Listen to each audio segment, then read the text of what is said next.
എല്ലാവർക്കും നമസ്കാരം.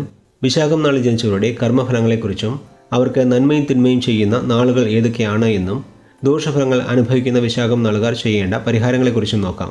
രാഹുവിൻ്റെ കാരകരീതിയിൽ കഴിഞ്ഞ ജന്മത്തിൽ നന്മതിന്മകൾ ചെയ്തവർ ജനിക്കുന്ന നാളുകളിൽ ഒന്നാണ് വിശാഖം. അതുകൊണ്ട് വിശാഖം നാളുകാർക്ക് അവരുടെ കർമ്മഫലത്തിനനുസരിച്ച് നന്മയും തിന്മയും ചെയ്യുന്നത് രാഹു നക്ഷത്രാധിപനായ തിരുവാതിര, ചോതി, ചതയം എന്നീ നാളുകളിൽ ജനിച്ചവരാണ്. അതായത് രാഹുവിന് വിദേശം, ലഹരി തുടങ്ങി പല കാരകങ്ങളുമുണ്ട്. ഇതിൽ ഏതെങ്കിലും ഒരു കാരകരീതിയിൽ കഴിഞ്ഞ ജന്മത്തിൽ മറ്റുള്ളവർക്ക് ഗുണമോ ദോഷമോ ചെയ്യുന്ന രീതിയിൽ പ്രവർത്തിച്ചിട്ടുള്ളവർ ഈ ജന്മത്തിൽ വിശാഖം പോലെയുള്ള രാഹുവിൻ്റെ കർമ്മദോഷമുള്ള നാളിൽ ജനിക്കുകയും തിരുവാതിര, ചോതി, ചതയം എന്നീ നാളുകളിൽ ജനിച്ചവർ അവരോട് അതേ രീതിയിൽ പെരുമാറുന്നതുമാണ്. രാഹുവിൻ്റെ നാളുകളിൽ ജനിച്ചവർ നിങ്ങളുടെ കുടുംബാംഗങ്ങളോ സുഹൃത്തുക്കളോ അല്ലെങ്കിൽ സഹപ്രവർത്തകരോ ആകാം.